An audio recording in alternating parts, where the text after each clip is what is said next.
అనారోగ్యం, ఉద్యోగం, వ్యాపారం అప్పులతో బాధపడుతున్నారా? వెంటనే జేకేఆర్ గురువు గారికి కాల్ చేసి అపాయింట్మెంట్ తీసుకోండి. నమస్తే, వెల్కమ్ టు సుమన్ టీవీ. నేను మీ సంజయ్.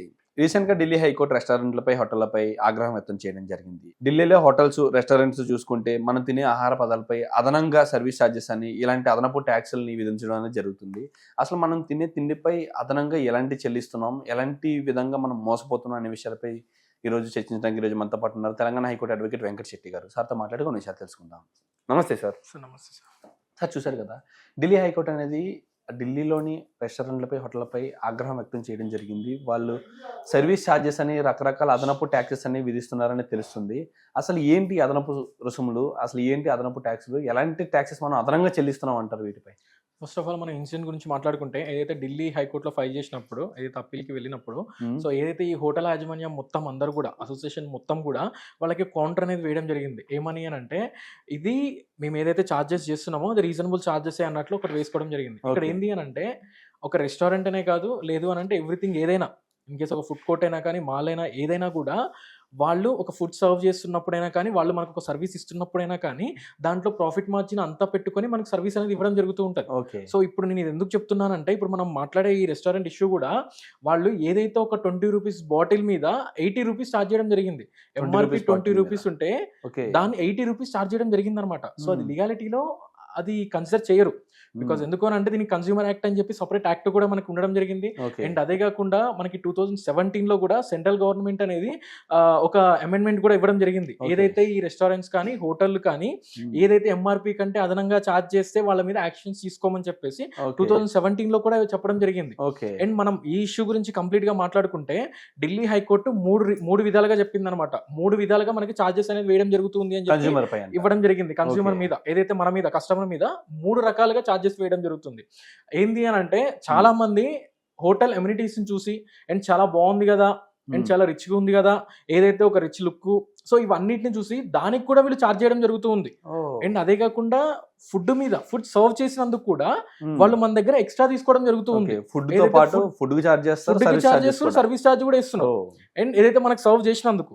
అండ్ అదే కాకుండా ఇట్లా వాటర్ బాటిల్ మీద కూడా ఎంఆర్పి కంటే ఎక్కువ ఛార్జ్ చేయడం జరిగింది. సో అందుకే మన దగ్గర ఎట్లా అంటే, చాలా రెస్టారెంట్స్ లో వాళ్ళ వాటర్ బాటిల్ అనేది వాళ్ళ కంపెనీ వాటర్ బాటిల్ పెట్టేసుకొని, అంటే ఆ రెస్టారెంట్ పైన నేమ్ తో ఉండే వాటర్ బాటిల్ పెట్టేసుకొని, బయట 20 రూపీస్ ఉండే వాటర్ బాటిల్ ని వాళ్ళు ఎంఆర్పి రేట్ వేసుకోవడం జరుగుతూ ఉంటుంది. 60 రూపీస్, 80 రూపీస్ అని చెప్పేసి. సో వీళ్ళు అక్కడ ఈ వాటర్ కి, ఆ వాటర్ కి, బయట దొరికే 20 రూపీస్ వాటర్ కి దీనికి సేమ్ డిఫరెన్స్ ఏమి ఉండదు. అసలు ఏది కరెక్ట్ అంటారు? ఇప్పుడు చూసుకుంటే హైదరాబాద్ లో హోటల్స్ లో కూడా ఇలాంటి బిల్స్ అనేవి వేస్తున్నారు. అక్కడ స్టేట్ జిఎస్టీ అని వేస్తుంటారు, సెంట్రల్ జిఎస్టీ అని వేస్తూ ఉంటారు, అండ్ అంతేకాకుండా సర్వీస్ ఛార్జెస్ అని వేస్తూ ఉంటారు. మీరు అన్నట్టుగా ఎంఆర్పి కంటే ఎక్కువ బాటిల్స్ అమ్ముతూ ఉంటారు. అసలు ఈ స్టేట్ జిఎస్టీ, అసలు సెంట్రల్ జిఎస్టీ ఇవన్నీ కరెక్టేనా? వీటిని కరెక్ట్ గా విధిస్తున్నారా వాళ్ళు, లేకపోతే ఫస్ట్ అదనపుగా విధిస్తున్నారంటారా? ఫస్ట్ ఆఫ్ ఆల్ ఏంటి అని అంటే, ఏదైతే సెంట్రల్ జిఎస్టీ అనే స్టేట్ జిఎస్టీ అనేది, సో ఒక ట్యాక్స్ అనేది గవర్నమెంట్ కి నిజంగానే పే చేస్తున్నట్లు. కొన్ని రెస్టారెంట్స్ కానీ, లేదు అని అంటే కొన్ని ఫుడ్ కోర్ట్స్ కానీ, లేదు అంటే బయట ఎక్కడైనా ఫుడ్ అనే కాదు, సో ఈవెన్ ఎక్కడైనా నువ్వు జిఎస్టీ, కొన్ని సిచ్యువేషన్స్ లో ఎట్లా అంటే వాళ్ళ జిఎస్టీ అనేది బ్లాక్ అయిపోతుంది. సో వాళ్ళు లేదా డియాక్టివేట్ చేసుకోవడం జరుగుతూ ఉంటది. డియాక్టివేట్ చేసుకున్న తర్వాత సేమ్ జిఎస్టీని వాళ్ళు కంటిన్యూస్ చేసుకోవడం జరుగుతూ ఉంటది. సో కంటిన్యూస్ చేసుకొని మనకి జిఎస్టీ బిల్ ఇస్తారు. సో వాళ్ళకి ఈ జిఎస్టీ అనేది వాళ్ళకి ఎక్స్ట్రా ప్రాఫిట్. రెస్టారెంట్ లో ఇష్యూ మాట్లాడుకున్నా, రెస్టారెంట్స్ కానీ, పబ్స్ కానీ, ఏదన్నా బార్ అండ్ రెస్టారెంట్స్ కానీ, ఎక్కడైనా కూడా సర్వీస్ ట్యాక్స్ అని చెప్పి ఎక్స్ట్రా యాడ్ చేయడం జరుగుతూ ఉంటది అనమాట. సో ఆ సర్వీస్ ట్యాక్స్ అనేది డిడక్ట్ చేసి మనకి బిల్ ఇవ్వాలి. అంటే అసలు సర్వీస్ ట్యాక్స్ అనేది విధించడానికి వీల్లేదంటారా? సో సర్వీస్ ట్యాక్స్ అనేది మనకి సర్వీస్ ట్యాక్స్ అనేది మన దగ్గర ఛార్జ్ చేయడం అనేది రీజనబుల్ కాదు.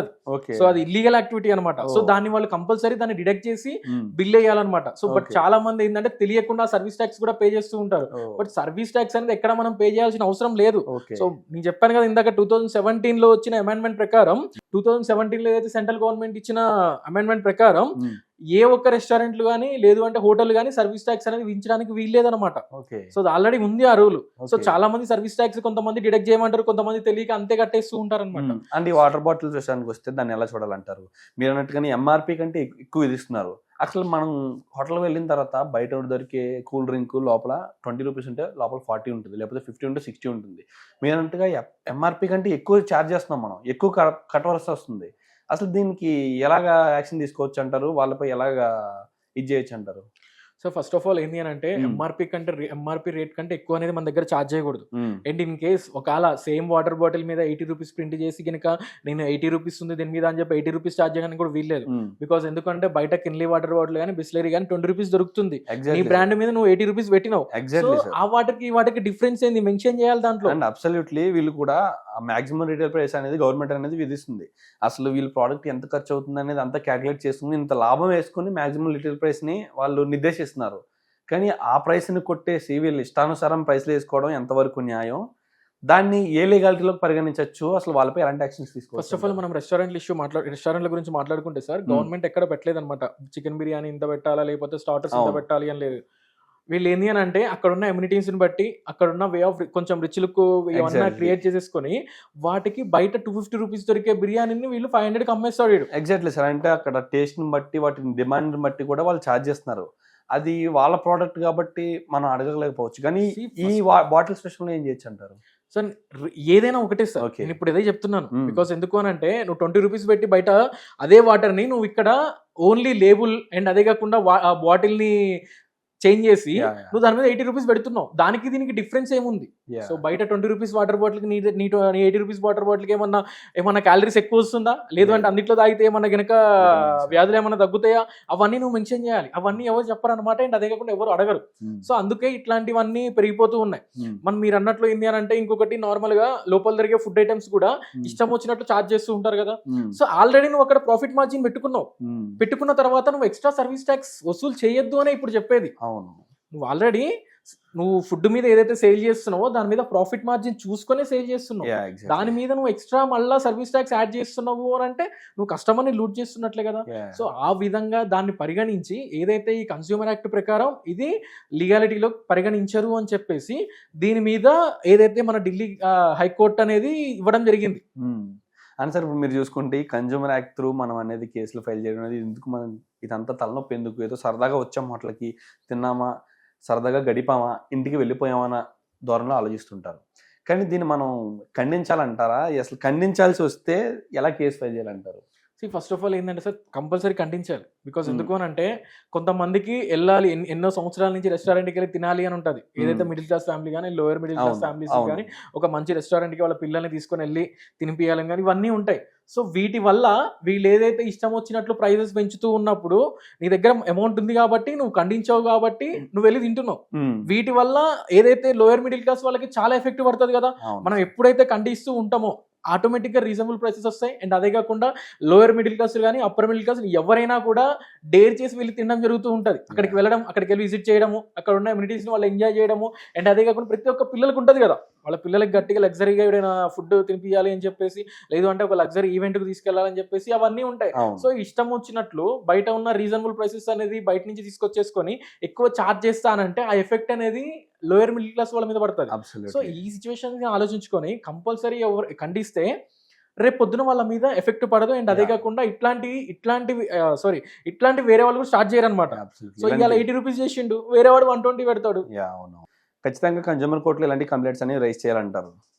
ఖచ్చితంగా కన్స్యూమర్ యాక్ట్ ప్రకారం మనం యూజ్ చేసుకుంటే వాళ్ళ దగ్గర నుంచి మనం కంపెన్సేషన్ కూడా క్లెయిమ్ చేసుకోవచ్చు. అండ్ అదే కాకుండా వాళ్ళు మనల్ని ఏదైతే హెరాస్ చేసిర్రో వేరే వాడు హెరాస్ చేయకుండా అయిపోతాడు. అవును, absolutely sir. Thank you sir, thank you very much sir.